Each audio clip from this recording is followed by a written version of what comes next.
conversation. It's the conversation. Y'all ready? Y'all ready? Let's go. Let's go.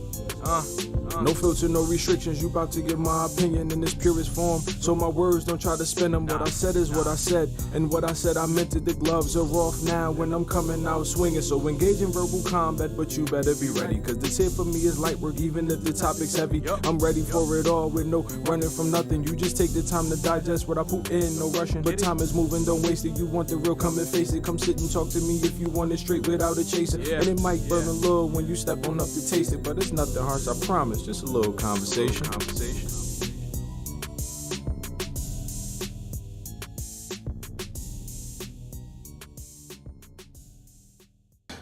Well, hello everybody. Welcome back to the conversation with Harold and Dave. I am Keone, and we have Harold and Dave, and today we're talking about Trump's energy plan.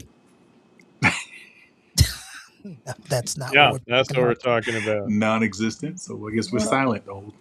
That's not what we're talking about today. We're talking because over the weekend, the president in charge decided to do some things, and we're not here to speculate or give you guys the outcome of what's going to happen, but we're going to talk about what's happening right now. So our episode was supposed to be next Wednesday, but why wait another week to talk about something that's happening right now? Chris McPhail says, good evening. Good evening, Chris. He's here. So it might be a wild ride today. C-Mac is in the house. Our one fan. Oh, really? Good audience of one. It's Chris. Lisa got one. We got one. Would you? That's good. Okay. All right. We're going to start with you, Harold. You wake up, you hear the news, thoughts? Well, I mean, he's giving indications that he was going to do something of this nature at some point. So it's no surprise. It's just that, when it happens, you never really expected it. And the sad part about it is, we're risking the lives of innocent young soldiers to go over and engage in a confrontation that was truly unnecessary. Because a few months ago, we were told that they destroyed all uranium enriching capabilities. And then a few months later, now you're saying you're going back to destroy their uranium capabilities. So which one was it? Did you lie the first time, or are we lying now? Or is it both? Because at the end of the day, I just don't like the fact that, one, Congress wasn't involved. Two, we've been through this before with a previous Republican president who, I could say two previous Republican presidents, where we went to Iraq and wreaked havoc, caused harm, and caused problems. So it seems to be a pattern. Unfortunately, 70 plus million people voted for it, and I think they need to own it. And prayerfully, Congress will step in and threaten impeachment to hopefully rein him in and stop this nonsense. I'll end. See that happening, but Dave, you wake up, you see the news, thoughts? There goes my week. I obviously I teach international relations, and so I've had to follow this, comment on this, and talk to my students about this, right? And the big thing, the overarching thought is, what's the strategy? What's the plan? What's the objective? And all of that goes into, there wasn't a clear-cut objective to this.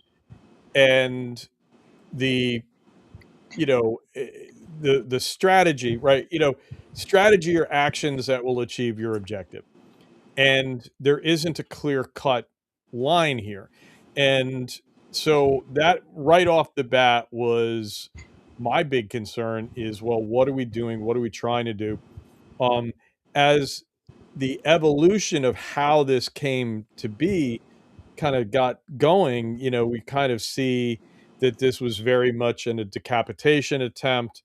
And that just brought me back to, I felt like I was reliving the whole Venezuela thing, where I kept going, look, you got Maduro, but that's not regime change. And I'm kind of like, here we go again. Mm-hmm. And so that's just the beginning. I will cut myself short there. And Because Well, that's the thing that we talk about.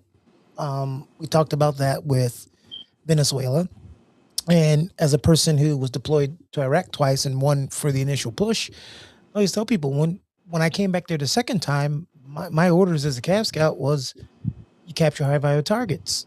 You know, they were trying to capture any person that had anything to do with the bath party. If you were a maid that worked at the house of a leader of the bath party, you were arrested. Didn't do that in Venezuela.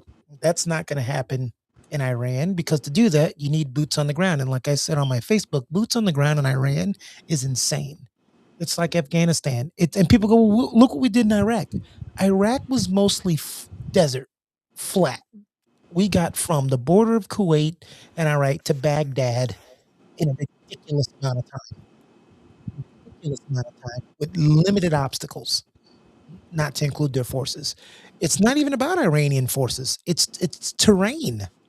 And a lot of people don't understand how difficult that terrain is. There's a reason why so many people have failed to invade successfully and take over Afghanistan and Iran. But Well, I think it also falls onto the fact that, those that are in his cabinet, those advisors, previous presidents, for the most part, have had people that were knowledgeable about the various countries that we were interacting and or potentially engaging with. And it doesn't seem to be the practice here. As long as you're a loyalist and you're going to follow through with whatever the impulse is at that moment, then you're allowed to sit in a position of power, well, which again potentially endangers those that have to follow those orders. And like I said, I just want to see Congress step up and say, Mr. President, if you do this or if you continue, we will impeach you. And that'll take Mike Johnson. That'll take, I forget who's over the you're Senate, living in but a fairy tale world. yeah, Um, exactly. But the but problem is until well, they the first thing you show said, some cojones, okay, but then something we're that's going to continue to allow him to do these things at the blow of the wind or the direction of the wind. And like I said, young soldiers. I mean, what, in 5 days we've lost 6 soldiers, and several are seriously injured. Over 100 are seriously injured. That's ridiculous. well, something that you said in the beginning about dealing with people who have an expertise in these conflicts. We have those people. They're called generals. But you have the people, you have to listen to them. That's the problem. He's never listened to them before. Why is he going to listen to them now? Once you're given the order, their job is to make sure it can be as swift as possible, as safe as possible, with the highest weight of a win ratio. They've already gotten the orders. It's not like they cannot act on those orders. So there, you might be sitting there and advise, no, don't do this, don't do this. These are the million reasons why. But if he wants to do it, your job switches. You can only say no so much, or you shouldn't so much. And you've got orders to carry out. and the thing about when you talk about, I mean, this stunning lack of competence in the Trump administration. I mean, this is something that is just they're trying to come up with names of institutionalized incompetence, or people are trying to get their heads around it. That we just see in practically everything they do. They have picked people who are utterly unqualified, and no one fits that bill more than Pete Hegseth. Yes, Uh, Jesus. and you saw him in his press conference today giving a hyper partisan, petulant, adolescent speech. And, what we have is somebody who is enamored with this ethos of the warrior ethos, and utterly disregarding the history, the expertise, the lessons learned from especially from Vietnam. The the modern American way of fighting is this evolution from Vietnam, where it's like, hey, we're not going to make those mistakes. we are going to not be at the whim of presidential advisors, and we're going to educate all, we're going to embark in greater education of officers. We're going to build professionalism. We're going to, and then the Powell Doctrine, Colin Powell and Caspar Weinberger created that guideline that kind of moved over into kind of from the military into the civil realm, saying, hey, if you go to war, you need to have a clear-cut objective. You need to use force as a last resort. You need to get political and public and societal support, and then you need to throw the kitchen sink at it. And and those are there are a couple other points, but this, and that's what they were like. They were like, in Vietnam, we had too many half measures. We had too many ill thought out schemes.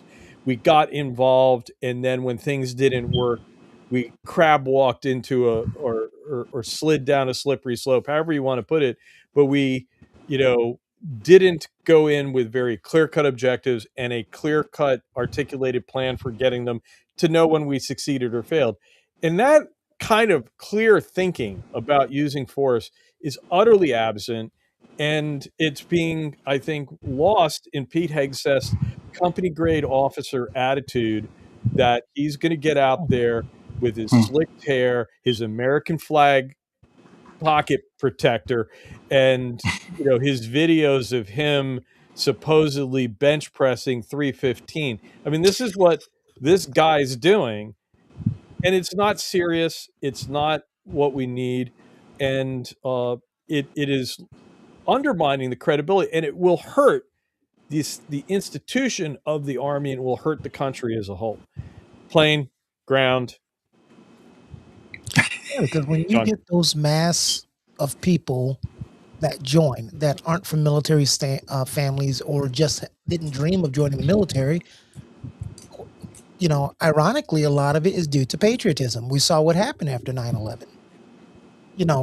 The amount of soldiers, because remember, I was a sergeant by the time 9/11 happened, and the amount of new soldiers we got was ridiculous. Not ridiculous in a bad way, but I had so many soldiers come in before 9/11. You ask your troops, well, why did you join? I needed the college money.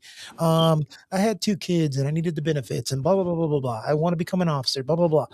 Well, almost every other person's answer was something to do with patriotism.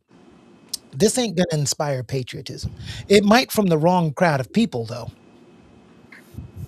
And Dave, you and I have been in the military. We know how it is when the wrong crowd of people gets in. That's when you start having things happen overseas, like urinating on dead bodies, tying people up in jail. That's when you start getting those things happening.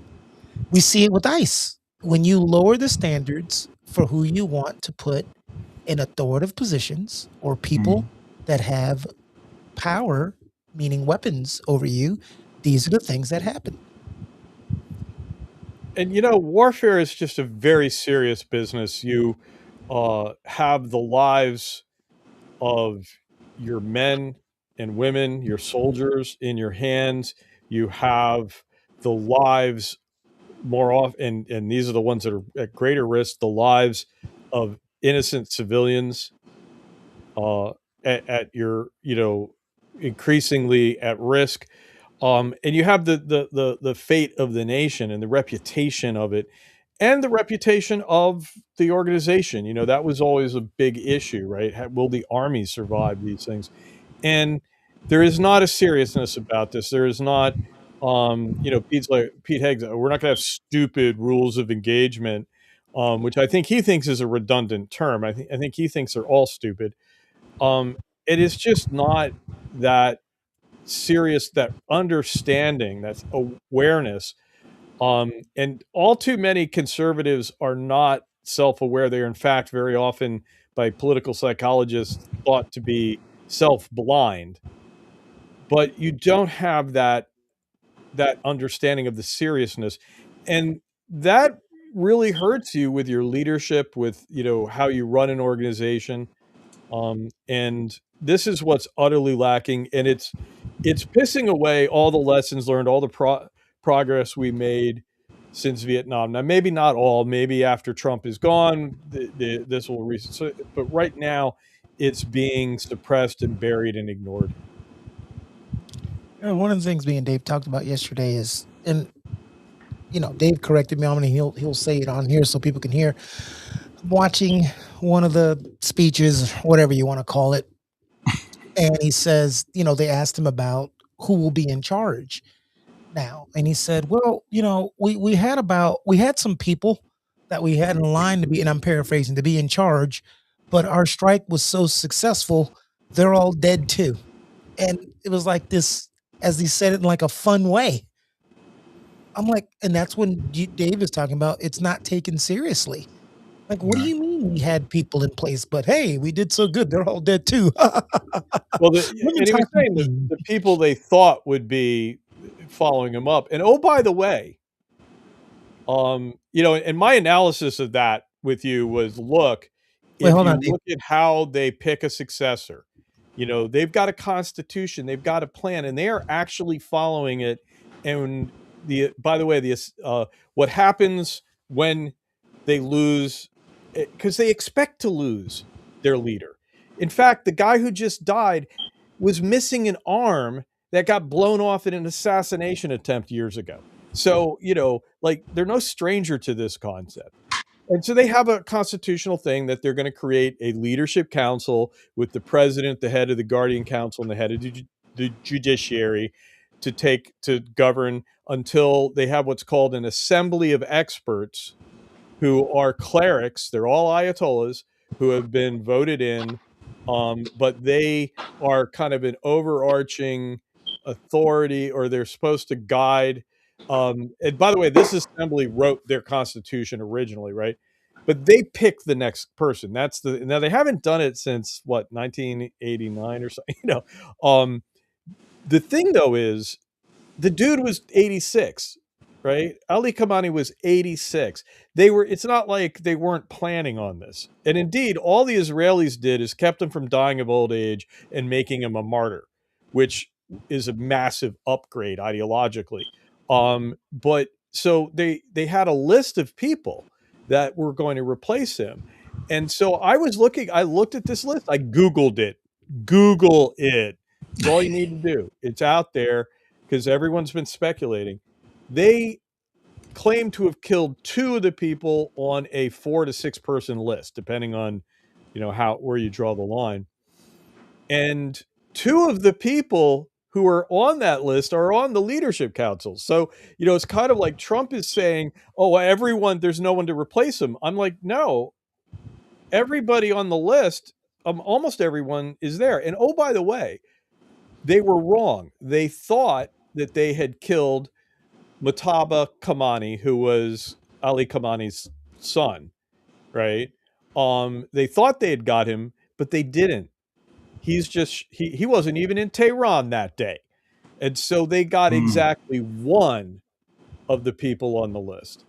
And Wow. so they did not decapitate. But they also didn't understand the country. They didn't understand, I don't know what advice Trump was getting in that room. He was way off. And I'm like, if the president is in the skiff with these, granted you can't Google in a skiff, but he's just so stunningly ill-informed about Iran, yet making these decisions. Scary. Well, not only were they wrong about that, but I look at the fact that also they hit a school full of girls, and now you have what, approximately 150, if not more, young girls 168. who've lost their lives as a result of. 168. Say again. 168. Wow. So the Yeah. number has grown and may continue to grow. But the point is to be this wrong. There's no way to save face. There's no way to even try to flip this, or as they sometimes like to do, try to flip the script so that they can try to create a positive out of a negative.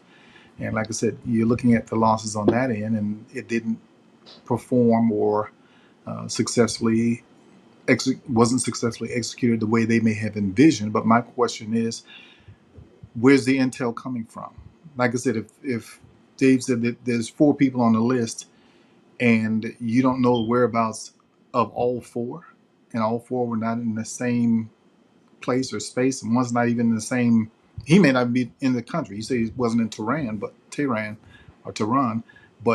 you know, whoever's giving the intel before they say go, obviously either don't know what they're doing or just very poor at what they're sitting in an office supposedly collecting, and being very, very, very unsuccessful at it. So it's this is just an ish show. I don't use that word, but I'll let Dave have that one.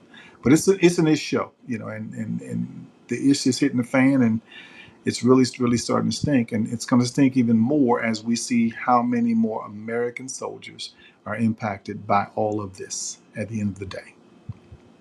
I don't want to be smiling at the So, Dave, Sierra Joe reference, is the but Iranian it's a very president serious and the topic. supreme leader two different? Well, because What's that? that's what I'm trying to get. I'm confused with the leadership structure in Iran. There's a president of Iran, Yes. and then there's a supreme leader. Oh, there's so much more than that. Well, that's what I'm But saying. I don't know that there because is I know the president is I heard his name Pezeshkian, or however you pronounce his uh, name. I'm sorry, not great with names. Pezekian, I think. Masoud. Yeah. And note, and it's worth noting he is not a potential person. And there's a clerical class. It's an Islamic revolution. It is therefore both religious and political, because this is a theocracy. And so the supreme leader is taken from the clerics. And so they're all ayatollahs, right? That's I don't know the exact translation of it, but it's a generic term for someone who's a high ranking cleric. And so you have this clerical structure, but then you have the political structure, right? So the um and the org chart is really confusing. You have a supreme leader who has under him a supreme national security council of advisors. You have a judiciary, right? That is a judiciary. You have a guardian council that's got 6 clerics and jurists. You also have this assembly of experts, which is also pure clerics. So all of those guys are clerics. But then you have the parliament and the president, right? These guys are not necessarily clerics. Rafsanjani, who was president and was a political force, was a cleric, but I think Pezekian is not. And under the so you have a parliament, you have a president, you have a cabinet, and then you have a you have an expediency council which mediates between parliament and the guardian council. So and I haven't even got, then below that there's the armed forces, which are broken up between the regular military and the Islamic Revolutionary Guard Corps. So I've now explained, all these moving parts. This is the most complicated government in the world, if you ask me. We And it should is give him our guy to run it and see what happens. But go ahead. what? We should give him our guy to run it and see what happens. They wouldn't take him. They would. They are a very rules-based group of folks. That's not what I mean. I just mean he's having a hard time running this system. Yeah, yeah. So who's the supreme power? Is it the supreme leader? Is he above the president? He is, and he is. He technically has oversight. Think of him as the Pope. In some ways, how the Pope used to interact with monarchs. Think of him as having a role like the Supreme Court. Okay. Of review. Again, it's a very rules-based system, and so the supreme leader is supreme, but does not dictate policy, right? And so, there's a lot of rules, but the supreme leader holds himself somewhat aloof, does not get involved in day-to-day politics, but is there as an overarching force to guide the Islamic revolution, right? And so it's the idea that taking him out really changes things in the country is to not understand. It's to get confused by the title.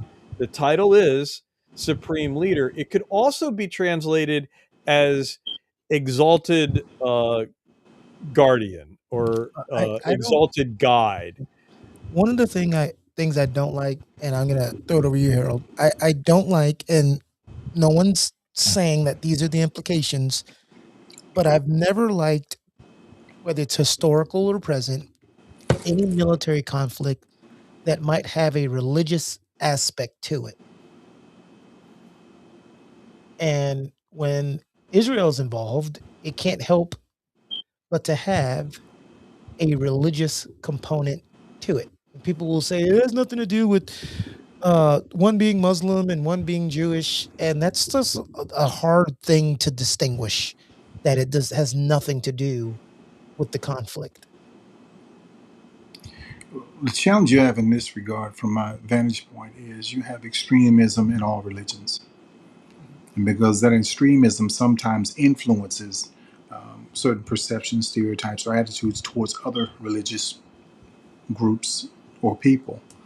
And when you look at the Middle East, there's some people that want to destroy Israel, totally annihilate Israel. They've said it, they vocalized it, and have sought to attack. Now, on the other extreme, when I look at, for example, the Palestinians, I'm seeing IDF, which I have a number of friends who are Jewish. They don't like what IDF has done and continues to do as it relates to the innocent people, certain innocent people in Palestine or the Palestinians. They're always using, meaning the IDF, the excuse of Hamas, Hamas, Hamas. But everybody that's Palestinian isn't Hamas. However, they've always used that as their fallback, to justify whatever act or actions they've taken. And when you look at the lives that were lost since October 6th, I think it's October 6th, correct? Correct me if I'm wrong. October 6th, October 7th, which I forget which. 7th, I think. 7th? Okay. I Since think, yeah. that incident transpired, you look at the number of people that were lost, the Israelites that were killed, versus how many Palestinians have died that were not even related to or connected to Hamas. You can't justify the two, but yet we've allowed, through the international community, that justification to transpire. And prayerfully, I'm hoping that comes to an end sometime soon. But now, with the issues of other Middle Eastern nations and their issues with Israel, or Israel's issues with them, now bringing the American United States into this particular situation is where I'm really, really concerned. Because, like you said, when you're dealing with religions, you can activate people here domestically that may not have had any interest, in harming Americans. But next thing you know, things can happen here that we did not intend to happen, or might not have happened had we not gotten involved in this particular situation. So I can't even, I don't even, I'm trying to wrap my head around, why did we do what we did? Well, this is the It's thing an that can issue. In other cause. words, if you get into a situation, John, as long as you're not getting jumped or you're not getting, pummeled, I won't go in and try to, assist in any way, shape, or form. However, I understand that we do have relationships with Israel, and we have certain agreements. But I think there are times when you have to tell, for example, little brother, and I don't want to disrespect anyone by using that term, but when you have a little brother who's saying, hey, listen, I need you to come over here and take care of this, we need to tell little brother, wait a minute, what happened? Why? And what's the justification? And I think, we've, in my respect, from my position, I think we've overstepped our bounds in some regards. And I think, Yeah, because things trying to like claw this back is from it is going to be difficult. because things like this is not how you counter extremism. Things like this is how you create more extremism. And Dave was talking about the toll it takes on, current people. The one thing that people don't think about is the after effects. You're talking about the soldiers with who see things, their PTSD, how they're dealing with their family, their interaction with their kids, and now Their people will say, injuries. "Hey, that's a thing you accept when you accept that type of lifestyle." Like if you're going to become a cop, there's the fear that one day you may not return home, right? Every person that's married to a cop understands that. So we get that part. But then you have the part of the innocent civilian who becomes an extremist. Like when I was in Iraq, I saw a soldier do something very stupid, and he got stopped because it was about to be inhumane to an Iraqi person because he kept calling him a dirty blah, blah, blah, blah, blah. And there's like a 7-year-old there. And I'm like, dude, do you know what you're doing? You are going so far out of your way to humiliate this person. You're not even paying attention to what you're creating right there. Because that's what that kid's going to see. And that's what he's going to remember. And anybody who wants to come to him to tell him how terrible Americans are and this and this and that, he's easily ready to hear that because he's seen it with his own eyes. Hmm. And that's the thing that people don't calculate. You're creating the next wave of extremists when they become teenagers, when they become adults. And I think also it isn't just the extremists. It's like, you know, when we talk about what's going on here, right? Trump has got some fantasies. You know, he's writing fan fiction of if the people will rise up, and if the Revolutionary Guard will unite with the citizens. And I'm like, you want the guys who were killing the protesters to unite with the protesters because you killed a leader. You think suddenly that's going to work. But even if by some miracle you spark an overthrow or a significant alteration of power in Iran to where the population, you know, gets to make demands and change the current power structure.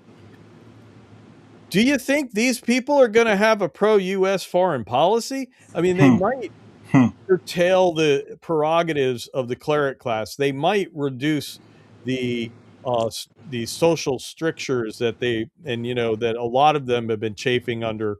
They might do things to improve their economic well-being. Do you think they're going to be pro-Israeli? Do you think they're Hmm. going to view favorably the United? Do you think they're going to stop painting American flags in in squares to have people walk over them?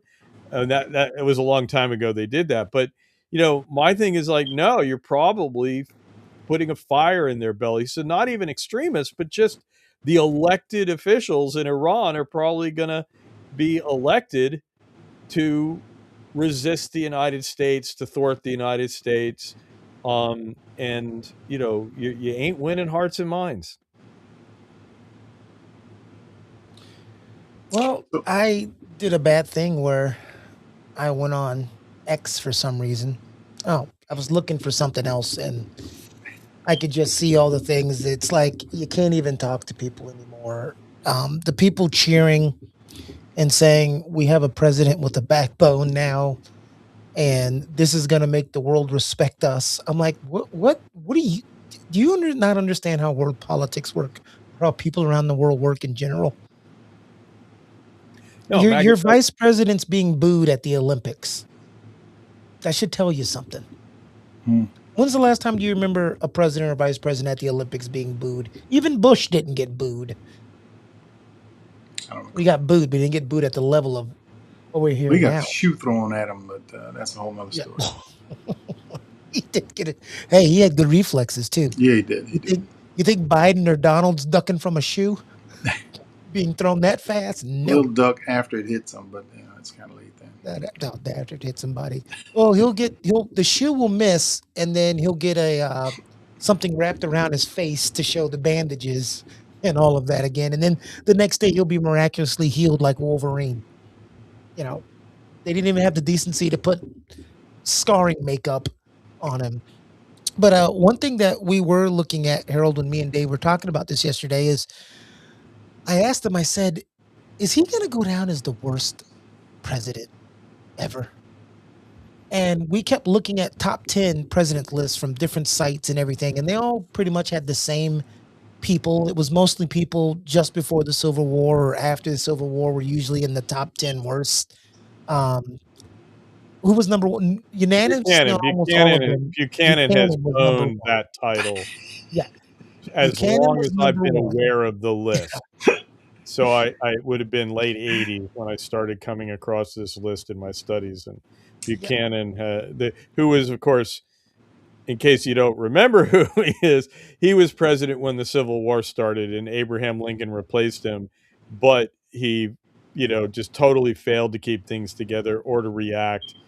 And remember, presidents weren't inaugurated till March back then. And he was a lame duck and shit was just going downhill. So you have him and the idiot that took over after Lincoln are usually 1 and 2 in a lot of these Johnson. polls.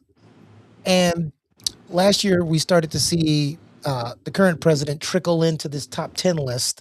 A lot of them have met number 7, but he's working his way down. He's He working said, his way "Hold my down. beer. I'm going after Buchanan. Buchanan's worth. Hold my beer. I'm going to deal with this." I gotta Buchanan's show like him. Right? that If I'm gonna be baseball record tops, that's been I'm gonna be held tops for at over something. Right? Huh? Go ahead, Harold. I'm waiting for the Board of Peace to give us a statement, a public statement. We'll see how that goes. The who? The Board of Peace. Oh, dear God. That board was never finalized. Oh, they met and they're probably collecting money and setting up. It's a grift. I'm sure they're cha-ching, but I think the thing though is the stunning lack of competence. And the thing that we were talking about, what kept Trump from really kept him at 7, right, from the bottom, was probably the fact that other than COVID, which was a major problem, but not really his fault. And in fact, even though he did and said stupid things, we still put masks on, we still sheltered, we still got a vaccine, and we came out of it compared to other nations in reasonable order.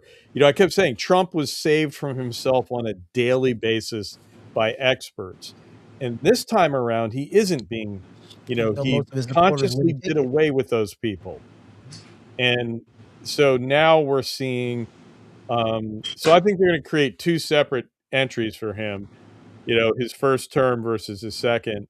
And if he does, the thing though is that the Civil War is a cataclysm, is a national, tragic, epically devastating event. And we hope that, a lot of what the historians do is say, well, yeah, he did a lot of bad things, but how bad was it really? Right? I think that's what you have a problem with. And I hope, even though he's really screwing up and doing horrible things, we're still surviving. We're not in a deep recession. We haven't, we've had a few people killed, but we haven't had hundreds killed. We haven't had thousands killed, much less hundreds of thousands killed, as in the Civil War. And so, Not a the deep really depression. scary thing is that for him to be the worst, we may actually have to have kind of epic material harm occur. And that should scare us a little. Oh, don't worry. These prices keep going up. You'll get your wish. Yeah, but I mean, he's already had one economic downturn, and now we're racing towards another. Although, it's not that bad, right? This is the thing, is he put the tariffs on and it hasn't been Oh, that bad yet. well, wait. It's But you not got a that lot bad of for who? farms collapsing. You got a lot of You do have that, but I'm just saying that when you look at a lot of, you can make an argument that the economy has largely shrugged off the tariffs. It definitely shrugged off the recent, we are not suffering the economic consequences that Asia is as a result of this war. Oil prices have gone up to $76 a barrel. that's actually good. That's kind of the sweet spot. That's where we actually would like our oil to be priced because it balances consumers' interests versus our oil industry interests. Because we have a big oil industry that's a high cost producer, it needs $70 barrels of oil. And that's why the markets in the US kind of have been not really worrying about the war because they see mixed results. They think it will end soon. Whereas in Asia, they're having they're having much bigger problems. Well, Hmm. they And not only the reason why they're having big economic problems is I'll give you one example. One of my employees was supposed to fly to Thailand 2 days ago. She can't because the plane goes a certain route. So all those flights to Thailand have been canceled. So they're getting economic help. When you say that we're not in a deep recession, I get it. When you say things, but again, there's going to be people saying, well, which people are you talking about in society? Because if you make a certain amount of money, you may not be have been being affected with the prices of groceries that keep going up and everything else. But if you're that person that doesn't make enough money and your assistance has already been cut because of the issues going on in the first year of the term, they're looking at you like, what the hell are you talking about? well, the economy is bad for certain people. That's a social condition, Mhm. and it needs to be addressed. And I think will be addressed. And I think Trump is just egregiously ill suited to meeting the affordability crisis, and that is going to be the big thing. And his problem is he's going to, I'm looking at the macro, the whole overarching economy, right? And it's not that bad. There are people, but however, if you say, hey, it's a K shaped economy, it's like, yeah, when we break it out and disaggregate it and we look at things, yeah, there are big problems. And, I'm open to this idea increasingly, despite my conservative economic background, um, to these ideas that, yeah, you have been favoring the billionaires too much and you aren't taking care of working people and you're doing things to make taxes more regressive. You're giving, you're effing up in a way that is socially inequitable. And absolutely. The average, though, of the economy, which is what we were talking about, what historians would say in looking back at the US economy, and that was there. I think though that Gavin Newsom even talked about this. He said he sees Trump making the mistake that Newsom said. He's like, even I made, because he said when Biden was going up for reelection, we tried to convince people the economy was good. We tried to talk them out of what they knew, and that was a failing.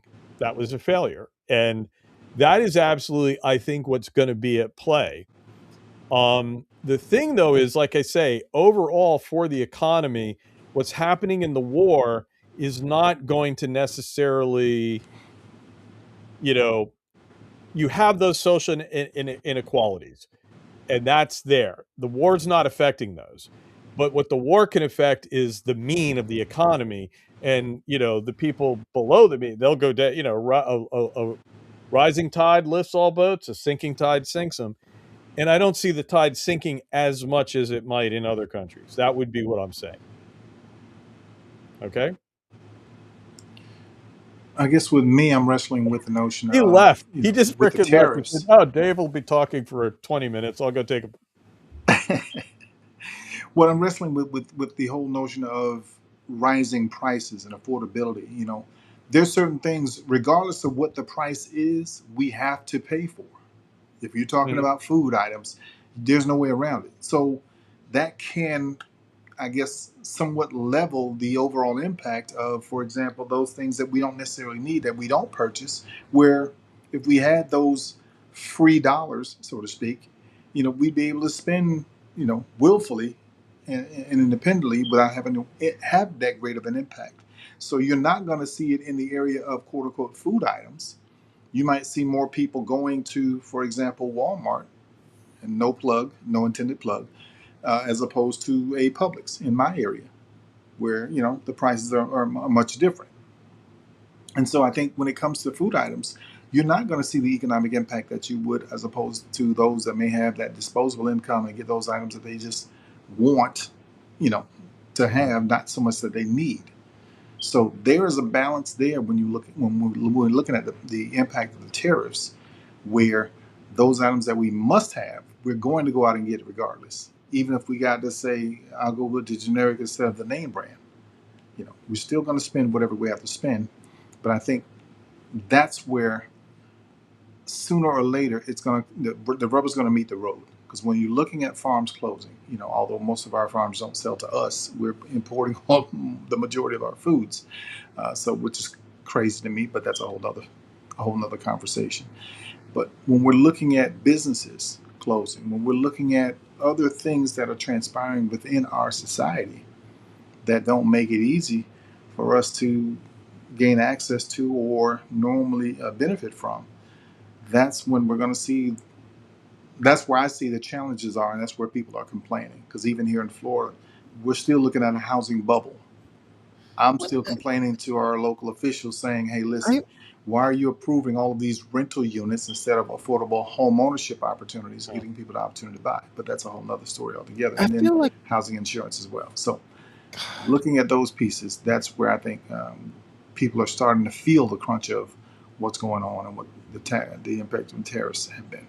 I feel like Absolutely, absolutely, and I'm just saying that this is not going to make it better, right? What he's doing in this war, it ain't going to help. I don't think it's going to be the thing that decisively drives it. It's not going to be as bad as some people think, but all those other things are still bad, right? And I think those are going to be the things that drive the election, and that these guys are just blind. They cannot effectively address those questions. They are policy blind. They are, where they're just blind to these issues at a fundamental, deep level, and the solutions they offer are often cringeworthy. Oh, we're not gonna have affordable care. We're not gonna give a subsidy. We're gonna give you money, right? We're gonna cut the insurance companies out, so we're gonna give you money. And it's like, look, uh, okay, like the money's fine, but now we're all like, we got to pick our insurance company. Like, I mean, where do you think we're gonna give the money to? We're gonna give it to an insurance company, but at least now you can't negotiate, right? You can't negotiate on our behalf. You're just leaving everybody out to deal and get picked apart, and it's just totally it's thoughtless.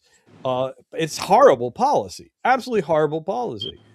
And it's the same shit when the Republicans wouldn't negotiate Medicare, use Medicare to negotiate down drug prices, right? It's like, look, that's how you do it. That's how you use the government to help people. And they're just blind to it. But anyway, sorry, Keone, you were going to say. no, I just feel like I mean, I feel like we're asking for the same stuff every presidential cycle. Oh my God. How many times do we have to hear, I'm bringing back this, I'm going to bring back this, and we still continue to go to the cities like St. Louis and Cleveland, and you drive down these roads and just see these closed factories that never open back up, and just acres and acres of empty buildings where nothing's happening. And then the surrounding communities just crumble. Like, you know, but we're always told, I'm going to fix it. We're going to fix it. We're going to bring it all back. Yeah, baby. That gets a field from Iran. We're not done with Iran. Huh? We're getting a field from the topic of the war in Iran. Yeah, but you're A talking bit. about that, and you're mentioning things that just Yeah. bring up But no, annoyance for everyday you're people. Like, you're get you're it's gonna get it's deflating. The thing about Iran is, again, yeah. to the people that I'm talking about, is we've got enough shit to deal with Oh, yeah. that ain't being dealt with. And what you're doing now, like you said, is not going to help the shit we've already have to deal with. Well, and this is the point. And I've seen this. People have. I picked this one up off of from a commentator, but I think he was on the money. He said, "Look, there's two things. Either this goes horribly wrong, in which case Trump will have a disaster on his hand, right? Because he's basically saying this is the stupidest thing Trump could do. Because either it goes wrong and Trump has a disaster, or it doesn't go so wrong. Maybe it even goes well. No one will care, no one will care in the election because they'll still be worried about what you just said, right? And what Harold talked about. Because the public, especially in a midterm election where you are not voting for president, you are voting for congresspersons, senators, and other folks, foreign policy is not on the agenda. And so, there's no upside in the election to what he does. Plenty of downside. And because all the issues that are still bothering people are still there. We're Right. still talking about the Epstein files. We're still talking about Kristi Noem and ICE. Tom Tillis just flamed Oh, her. disintegrated her. That's your friend Tom Tillis. No, I'm just kidding. I don't know if he's your friend. My wife hates him because she's like, hey, where were you before? Right. Right? Like, now that you're not running and now that there's no personal loss to you, you'll speak your mind. Right. But because you where were wouldn't do you that when they were before. where were you when they Hypocrite. were lying and saying Biden wasn't sending aid to North Carolina? And then you pull up a chart that shows when Biden was sending aid to North Carolina. Yeah, he read her the riot act, well deserved, but like you said, it's like, okay, I liked what you did there, but where have you been? So those two people have been just lambasted in the Senate over the last 3 months. I keep seeing Pat Bondi and Kristi Noem just get destroyed. When he talked about, I didn't think he was going to bring up the puppy or the goat. Did you watch that, Harold? I didn't watch it. No. Yeah, go back and watch it. It was pretty epic. He said, your leadership is your leadership the type of leadership that brings a 14-month-old puppy on a hunting trip? Is your leadership that shoots a goat because it's behaving, because you're a farmer and you don't know you castrate the goat so it doesn't misbehave? And that's why you have your ICE agents running around like a bunch of jackasses. He didn't say jackasses, but I felt like that's what he wanted to say. Probably what he Doing needed things to say, they but shouldn't be didn't. doing.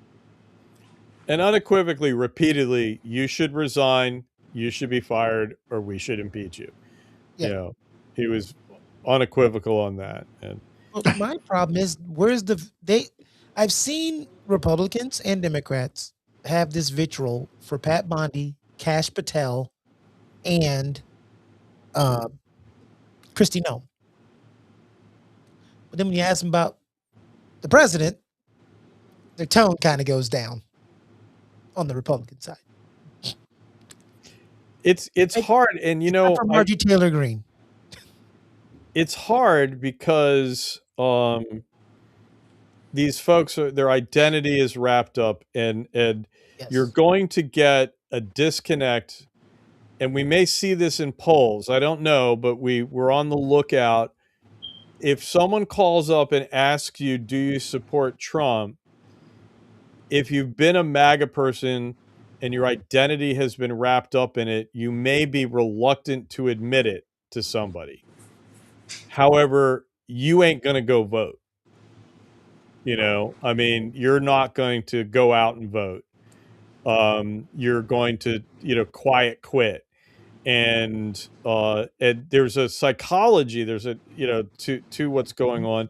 A lot of people in MAGA are deconstructing, and, we're seeing it. And by the way, over Iran, we have seen another layer of influencers abandon Trump and start to speak out. And so it is having that impact on the conservative side.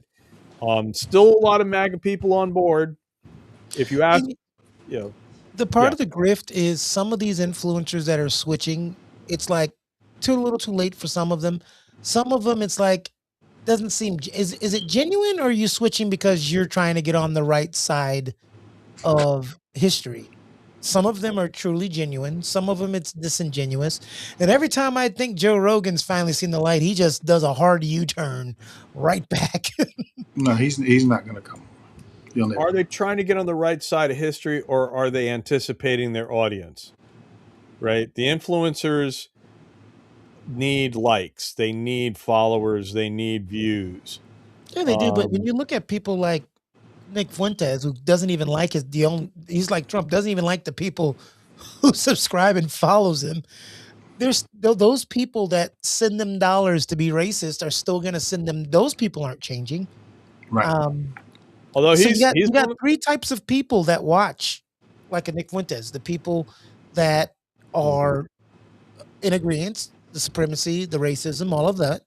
You have the people maybe like me that watch him just to hear what the hell he's saying and to get in the argument.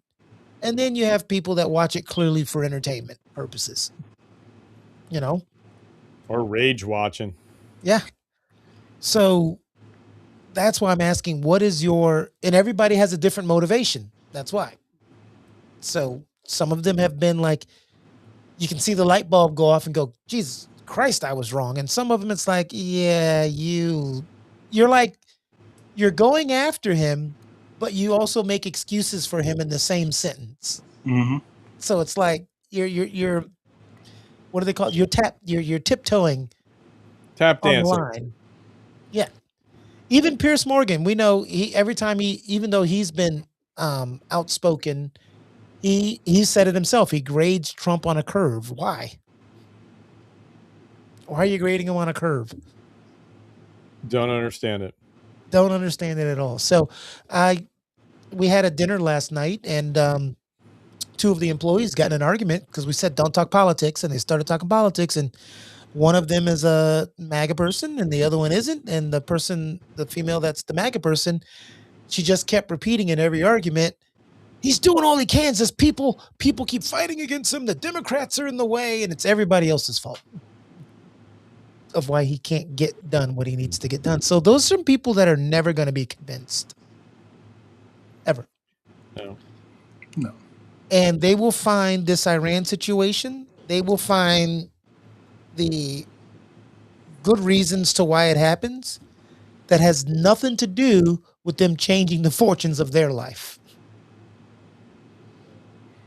That's true.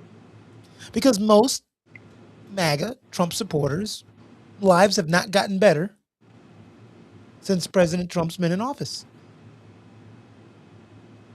Yeah, but as long as what he's done has not directly impacted them, then they're not going to get upset about it. But that's the problem. They voted for whatever to happen to other people. I've got without friends, the expectation of it happening to them.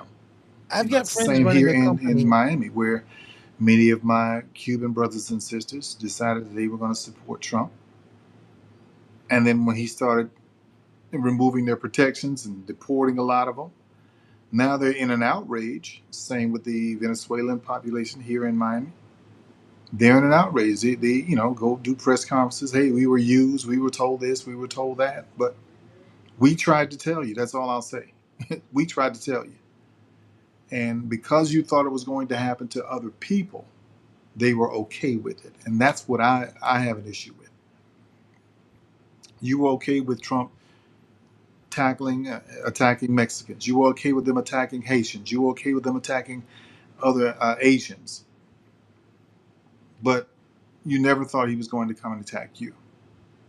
You were okay with attacking black people. But when it finally hit them, now you're upset.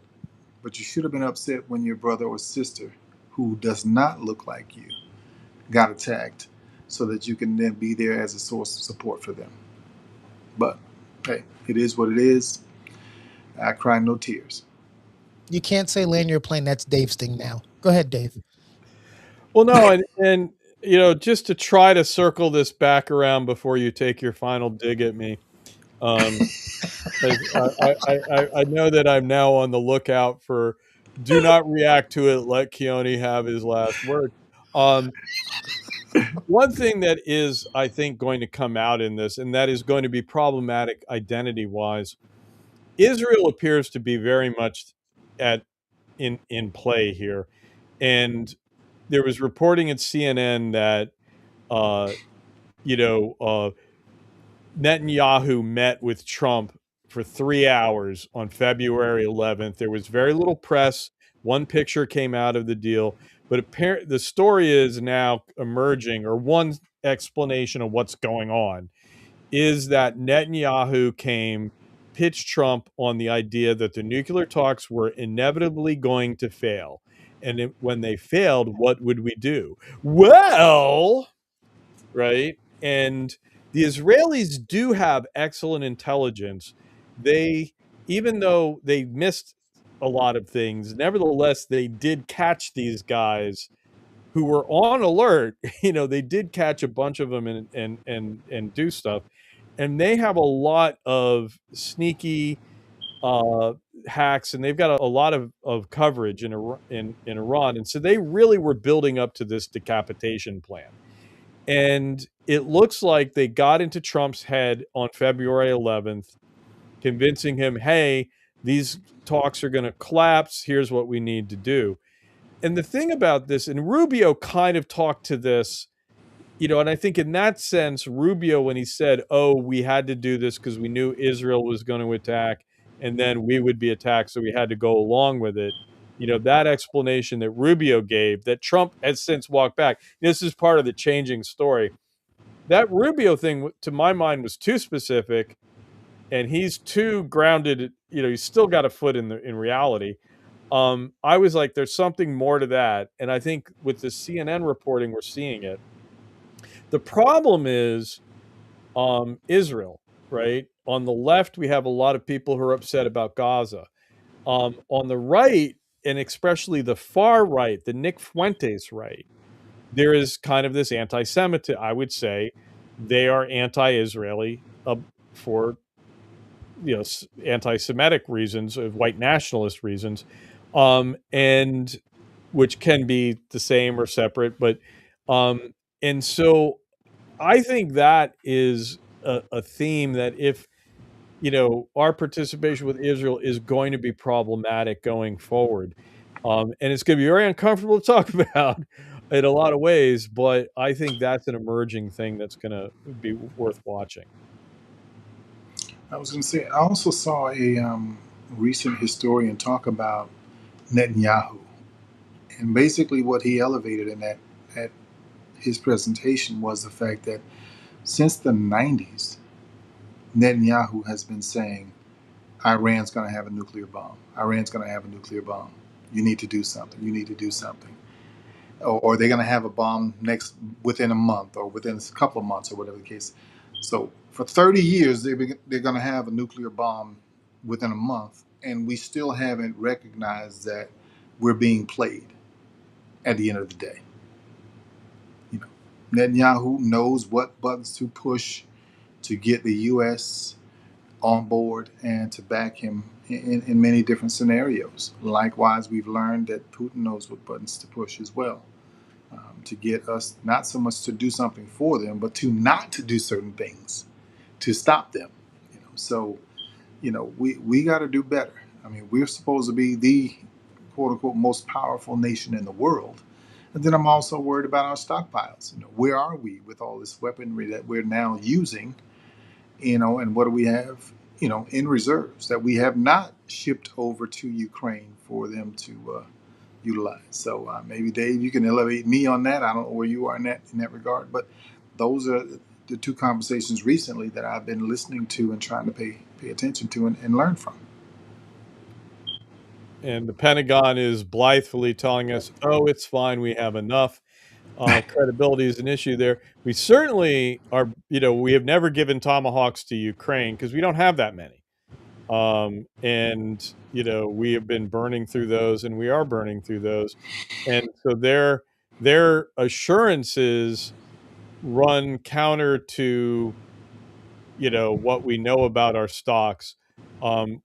We are spending a metric crap ton of money to increase production of a lot of these weapons, but that hasn't happened yet. And so we are creating potentially a gap, a capability gap that somebody else might drive a tank through, or a ship, or an invasion force to Taiwan. That's I think a very relevant question. Oh, Harold, I thought you were going to say something. No, I was listening for his answer. He answered my question. So, what do you think this is? David's like, I'm not a psychic. What does this look like next Wednesday? A week from now, what do you think this looks like? You know, we talked last Wednesday. None of us had this on our bingo card. That Nope. is true. We did Nope. not have starting a war in Iraq. Well, We did not. Keep going back. Custer's Indian Scout, before the little bighorn told him, you know, we go home today by a road we don't know. And I think that's where we are. the biggest reason to give our old stuff away in aid is so that we can buy new stuff and justify the military budget. I don't think that's quite how that works. Well, with Ukraine, Um, that's always been the argument, that we give them stuff and then we buy new stuff, and especially when there is congressionally appropriated aid. You know, part of the thing, you know, that argument always comes up. Hey, we've given Ukraine a bunch of Javelin missiles, and what happens is, you know, we vote money to Ukraine to pay for that, but what we're really doing is we're paying for the replacement Javelins for us. And so at the end of the day, more American jobs, more spending, oh yeah, and there's a difference in when we give it away versus when we sell our old stuff. right. And especially, yeah, we've been giving Ukraine, um, we've been giving Ukraine. I always said about Ukraine, the kinds of things that we've been giving them were not necessarily things we would need. Um, you know, especially in a war with China, we don't need 155 rounds in a war with China, right? That's not how that's going to go down. We don't need Hawk. You know, we've been giving them all this obsolete shit, and they've been tearing up the world with that. I don't believe you, Dave. I don't get it. You're saying that we give them stuff that we don't need, and yet we still haven't given them Melania Trump.